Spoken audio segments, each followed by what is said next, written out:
Hello everyone, this is Super Comic Girl. I am back with another video. So I do videos several times a week, sometimes a couple times a day, and in today's video I'm going to do a review of the Sandman Season 1 Episode 2, Imperfect Hosts, and I am going to say that I am really loving this series a lot. And once again, it is an episode that I did not skip any parts that I really didn't like. I watched it from beginning to end. So one of the things that I really loved about this episode was the visual effects. They were absolutely beautiful and mind-boggling and just, oh my. So in this episode, we are introduced to Cain and Abel, who we were introduced to in issue number 2. And Cain and Abel have their story that they repeat over and over and over again. They're trapped in the same roles of murderer and victim, or first murderer and first victim. So, as everyone knows, Abel is the one that slewed Cain, though if I got it wrong, I'm sorry. And so, what happens is, Cain killed Abel. Yeah, okay, I got that. Because I remember the mark of Cain. And so Morpheus and Lucian come to their part of the dreaming that's still mostly intact, and to get a gargoyle that is the only thing that's in the dreaming besides where Cain and Abel live that is intact. And they go and basically he basically turns their pet gargoyle into basically sand or glitter and all that type of stuff, and everything. Cain and Abel have really bonded with this creature, and of course Cain gets really mad that Abel basically was sniffing, basically like, oh, come back one day and all that stuff. And he basically kills him with a pitchfork. Yeah. There should not be sharp objects in that household. What Morpheus does in return is he gives them a gargoyle egg after basically going to the Akati and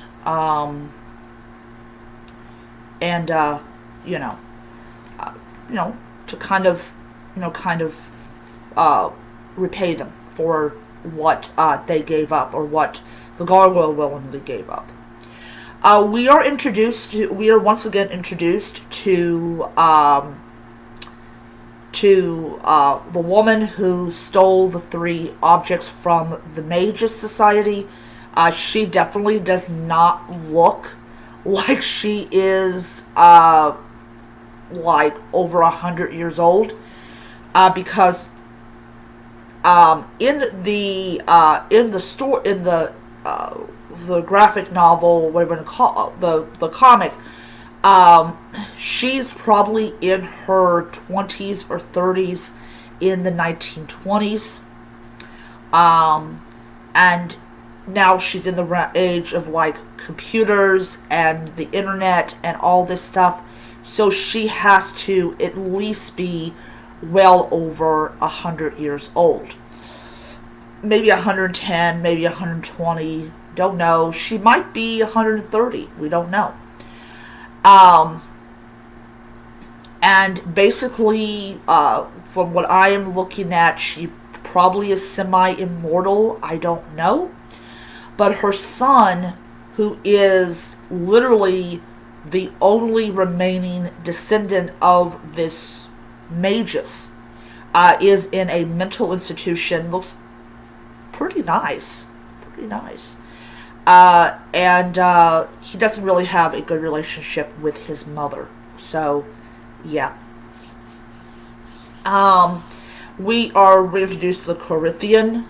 We find out that that the woman actually gave the helm to a demon in return for the amulet that actually protects her from the Corinthian, which he discovers, much to his pain, what happens when you try to kill someone who has been around for a very, very long time. And you can tell from how well she was able to get the amulet that she does, in fact, have some kind of magical knowledge or magical abilities.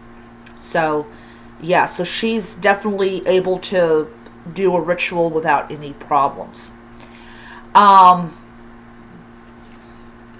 so, yeah. So Morpheus goes to the Akati and tells tells him basically a little bit of information about his ruby, his sand, and his helm. The only difference is that the DC characters are not mentioned, or the Justice League are not mentioned in this episode at all. Though in the comics, Batman actually gains possession of the ruby, not like he needed more money and all that type of stuff, and it disappeared from the Justice League. I would have really liked to have seen like the Green Lantern and Batman in this episode. That would have been really great because they did come into possession of the ruby without realizing exactly what they were doing or looking at. We also kind of get a little bit of a insight of a couple people's dreams, which are really weird. Like, why would you watch Japanese horror movies? Like, why? Why would you do that? Or Japanese war horror movies? One of the two.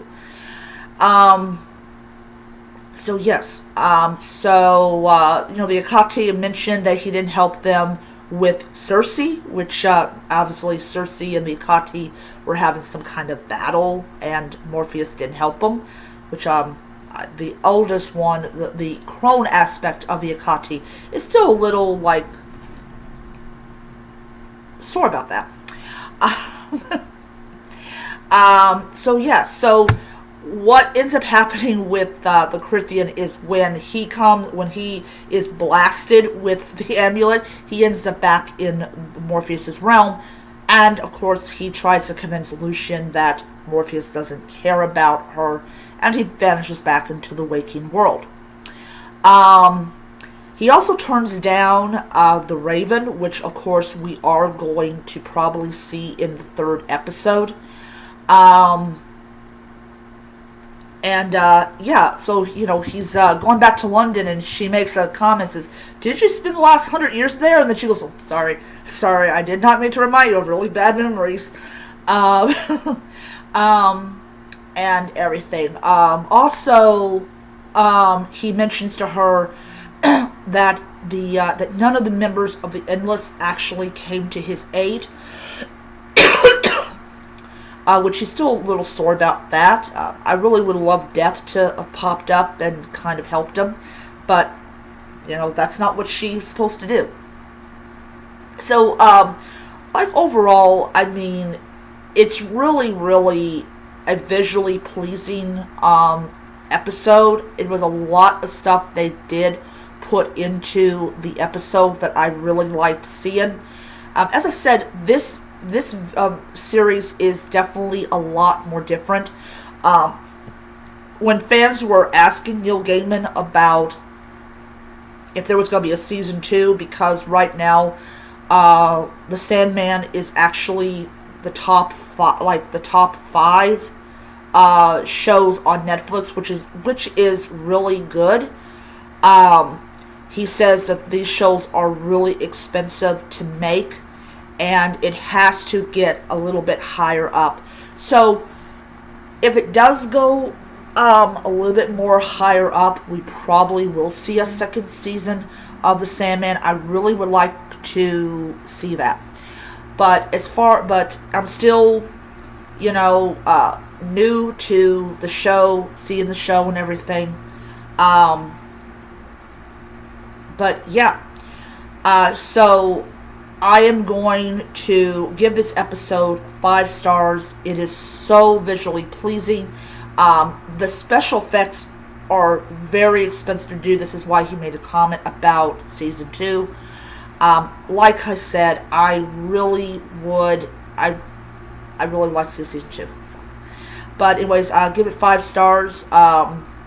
Yeah, so if you like this video as much as I like making them, hit the like button, hit the subscribe button, and notification bell so you don't miss any future videos. My next video is going to be a review of Justice League Final Frontier.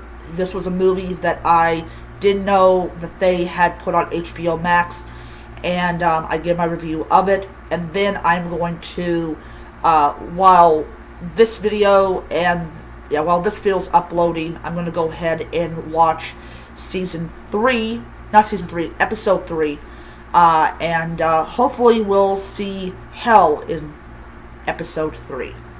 So I am going to let you guys go. Hope you guys enjoyed the video, and until a little bit later on, nerds, read on. Bye.